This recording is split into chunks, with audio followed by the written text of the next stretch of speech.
தாய் தமிழ் உறவுகளுக்கு வணக்கம். திமுகவுக்கு சீமான் சவால் விட்டார். திமுகவுக்கு சீமான் சவால் விட்டார் என்ற தலைப்பில் இந்த காணொளியை காண்கிறோம். 2026 தமிழக சட்டசபை தேர்தல். சீமான் கேள்விக்கு பதில் சொல்ல முடியாமல் திராவிட கட்சிகள் திணறி வருகின்றன. குறிப்பாக முதலமைச்சர் மு.க. ஸ்டாலின், எதிர்க்கட்சித் தலைவர் எடப்பாடி பழனிசாமி உள்ளிட்டோர் திணறி வருகின்றனர். பதில் சொல்லாமல் அமைதி காத்து மௌனம் காத்து வருகின்றனர். அரசியல்வாதிகளின் கடைசி ஆயுதம் ஓட்டுக்கு காசு, இலவச அறிவிப்புகள். ஓட்டுக்கு காசு கொடுக்காமல், இலவச அறிவிப்புகளை வெளியிடாமல், கூட்டணி பலம்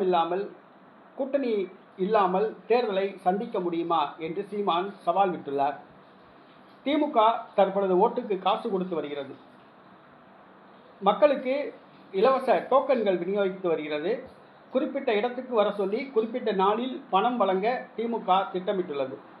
தமிழ்நாடு முழுவதும் திமுக வாக்காளர்களுக்கு பணப்பட்டுவாடா செய்ய தயார் நிலையில் உள்ளது.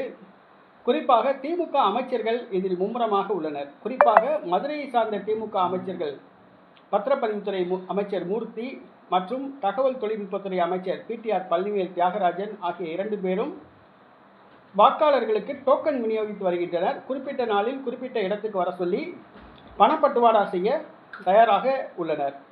அன்பளிப்புகள், பரிசு பொருட்கள் வழங்கப்பட்டு வருகின்றன. அதேபோன்று திமுக இலவச அறிவிப்புகளை வெளியிட்டு வருகிறது. ஏற்கனவே தமிழ்நாடு 10 லட்சம் கோடி ரூபாய் கடனில் இருக்கு. மேலும் கடன் சுமையை ஏற்றுவதற்காக தற்பொழுது இலவச அறிவிப்புகள் 8000 ரூபாய் கூப்பன், அதில் 3000 ரூபாய் ஒரு கூப்பனுக்கு திமுக கொள்ளையடிச்சிடும். அடுத்ததாக மகளிர் உரிமை தொகை 2000, இவ்வாறு பல இலவசங்களை அறிவித்து வருகிறது. இதற்கு சீமான் கண்டனம் தெரிவித்துள்ளார். நாம் தமிழர் கட்சி ஆட்சியில் 3 தான் இலவசம். தூய குடிநீர் இலவசம், தரமான கல்வி இலவசம், உலகத்தரம் வாய்ந்த மருத்துவம் இலவசம். இந்த 3 மட்டும்தான் இலவசம் சீமான் சொல்கிறாப்புல. மற்ற எதுவுமே இலவசம் கிடையாது அப்படிங்கிறார்.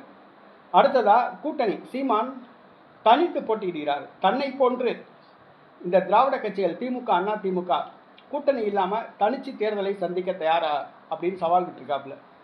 இந்த கேள்விகளுக்கு திமுக, அண்ணா திமுக பதில் சொல்லணும். சீமானுடைய சவாலை இந்த திமுக, அண்ணா திமுக 2 கட்சிகளும் ஏற்குமா? ஓட்டுக்கு காசு கொடுக்காம தேர்தலை சந்திக்குமா? இலவச அறிவிப்புகள் அறிவிக்காமல் தேர்தலை சந்திக்குமா? கூட்டணி இல்லாமல் தனித்து தேர்தலை சந்திக்குமா? சீமான் சவால் விட்டுருக்காப்புல. சீமான் சவாலுக்கு இந்த திமுக, அண்ணா திமுக பதில் சொல்வாங்களா, இல்லை மௌனம் சாதிப்பார்களா என்பதை நாம் பொறுத்திருந்து பார்ப்போம். ஆனால் தமிழக மக்கள் புரிந்து கொள்ள வேண்டும். ஓட்டுக்கு காசு கொடுப்பது ஒரு நல்ல அரசியல் அல்ல. இலவச அறிவிப்பு நல்ல அரசியல் அல்ல. ஆக இந்த ஓட்டுக்கு காசு, இலவச அறிவிப்புகள் வழங்குகிற இந்த கட்சிகளை தமிழக வாக்காளர்கள் புறக்கணிக்க வேண்டும். இன்றைக்கி ஓட்டுக்கு காசு கொடுக்காம, இலவச அறிவிப்புகள் வெளியிடாமல், கூட்டணி இல்லாமல் தன்னந்தனியாக பொதுமக்களை தேர்தலை சந்திக்கிற இந்த நாம் தமிழர் கட்சிக்கு வாக்காளர்கள் வாக்களிக்க வேண்டும். நாம் தமிழர் கட்சியின் சின்னமான விவசாயி சின்னத்துக்கு ஓட்டு போட வேண்டும்.